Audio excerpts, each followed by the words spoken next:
Chapter 8 of Living Untethered by Michael Singer is the origin of matter.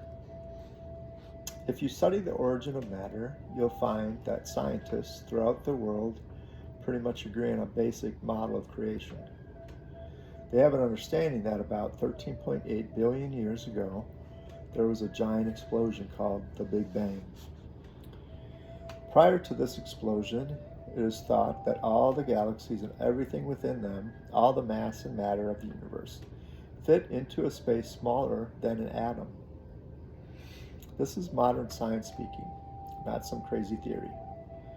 With awe and appreciation as our goal, let's explore how the science of creation can serve to liberate us spiritually. After the Big Bang, the energy expanding out was so hot that it didn't have any shape or form. It was just unbridled radiation.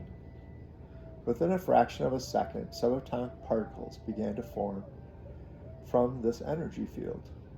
No elements as we know them could form because the radiation was too hot, and it was expanding out at the speed of light. Thus the entire universe was without form for about 380,000 years. After that, the radiation cooled down enough to where the fundamental forces of gravity and electromagnetism could pull the subatomic particles together to form the first atoms. We know these subatomic particles as electrons, neutrons, and protons. It was all born from the primordial energy field and the subatomic particles emanating from that field.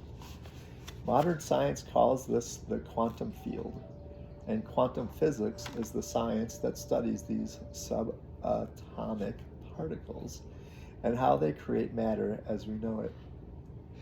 The first atoms were hydrogen because it is the simplest structure. One negative electron and one positive proton.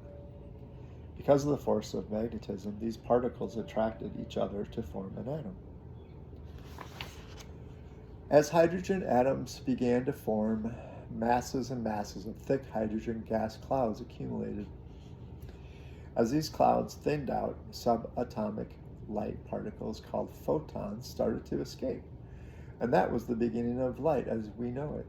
Interesting that the Bible says, "In the beginning the earth was without form and void, and darkness was upon the face of the deep." Genesis 1:2. That's pretty close to how science sees it. In those beginning times, no light could escape from the ultra-thick gas clouds. Once the expansion thinned the clouds out enough, suddenly, "Let there be light," and there was light. Genesis chapter 1, verse 3. It's amazing. The similarity of the beginning of creation is told in Genesis and as presented in modern scientifically based cosmology. Now that we see where hydrogen atoms come from, we can explore the source of the other elements and make up our world. As the expansion slowed down even more, another one of the fundamental forces came into play, the force of gravity. Gravity, of course, is the force that has the effect of pulling together objects that have mass. Since hydrogen atoms have mass, as the atoms were pulled closer together, the gravity became so strong that it fused two atoms into one. When two hydrogen nuclei fuse into one, a helium atom is created. This process of fusing lighter elements into heavier ones is called nuclear fusion. And it's been going on throughout the universe for hundreds of millions of years. It is worth noting that every single time this fusion of two atoms takes place, there is a tremendous release of atomic energy. All of a sudden, nuclear explosions began taking place throughout the universe, releasing powerful radiant energy. This is the birth of what we call the primary stars.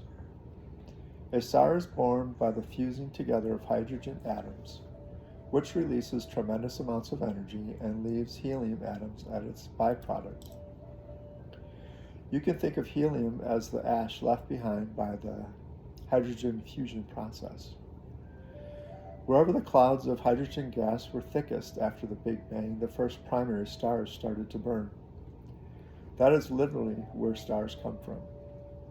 Every star you look at to this day was born through the hydrogen fusion process. Though this all started 13.8 billion years ago, we have scientific evidence of it today. Stars are being born right now, and we can observe the process. If you have binoculars strong enough to see the Orion Nebula, you will see gases with stars shining inside. Nebulae, like the Orion and Horsehead, are not just beautiful pictures of glowing, colorful gas clouds. They are nurseries for stars. Stars are being born inside those gas clouds via the exact same process that happened 13.8 billion years ago when the first stars were created. Stars are born and, as we shall see, also die in a cosmic cycle of life mirroring what is going on here on Earth. In our exploration thus far, we have a universe limited to hydrogen and helium gases and brilliant burning stars that light up the cosmos. But the outer world we interact with each day is much more complex. Where do the rest come from? To understand this, we must first take a closer look at the life cycle of a star. As the hydrogen gases within a star keep fusing, gravity pulls the produced helium into the core of the star because helium is heavier than hydrogen. This increases the gravitational pull of the core enough to offset the outward radiance of the explosions caused by hydrogen fusion. This is how the star starts to stay stable. What happens when the star runs out of hydrogen to fuse? The star will start to die. In the early stages of the dying process, any hydrogen remaining outside the core will ignite and expand outward to create a red giant star that is many times the size of the original star. To put this in perspective, when a star the size of our sun begins to run out of hydrogen to burn, it will expand into a red giant large enough to swallow the Earth. But don't worry, scientists estimate that our sun has enough hydrogen to burn for another 5 billion years. Meanwhile, as a star stops fusing hydrogen, the gravitational pull of helium core will become greater and greater because there are no longer fusion explosions to offset it. The star will start to collapse into its core. Depending upon the original size of the star, its core will either drift off into space, or the increased force of the gravity on the core will become great enough to begin fusing helium into more complex elements, such as carbon. The fusion process of these more complex elements will reignite the star even hotter than before. Depending upon the size of the star, these death throes can go on again and again. Cycle after cycle, more and more complex elements will become the byproduct of fusion of lighter elements, and eventually the star will begin to collapse again as it runs out of fuel. Every time this death cycle takes place, more and more elements of the periodic table are created. How many of these cycles of death and rebirth a star will go through is dependent upon the original size of the star. The larger the star, the greater the gravitational force exerted during its collapse, and thus the greater the force available to reignite the fusion process of the more complex elements. In most stars, this process will stop when the byproduct of fusion is iron, element 26 in the periodic table. This is because iron absorbs more heat during fusion than the fusion process creates. Thus, iron will not sustain a fusion reaction. Large stars will progress until they have cores of iron surrounded by shells of the remaining elements from the previous cycles that were not fully burned. This is how the lighter elements on the periodic table 1 to 26 were created, all the elements from hydrogen to iron. As interesting and educational as all of this is, remember that the purpose of this discussion is to see where the outside world comes from. And amazing as it seems, the elements that make up our world were forged in the stars. Take your body, for example. We have already explained where all the elements that make up your body come from. They are the direct byproducts of what makes the stars shine. Almost 99% of the mass of the human body is made up of 6 elements: oxygen, carbon, hydrogen, nitrogen, calcium, and phosphorus. All of these elements are lighter than iron, and thus were produced by the burning of commonplace stars. We know all of this as fact, not theory.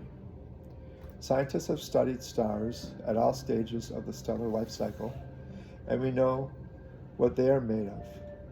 Regardless, some people ask, don't these scientific facts challenge my belief that God is the creator of the universe? An appropriate response would be, of course not. They merely show you how God created all of the structures in the universe. The stars are the furnace that were used to create the universe. Every single atom you interact with was created in the stars. And at this very moment, billions and billions of stars are forging more elements. In Pittsburgh, we have steel furnaces that are so hot we can forge steel. We use that material to build our giant skyscrapers. Likewise, the stars are the furnaces that have forged the atoms we interact with every day. Hopefully, you will never again look at the stars in the same way.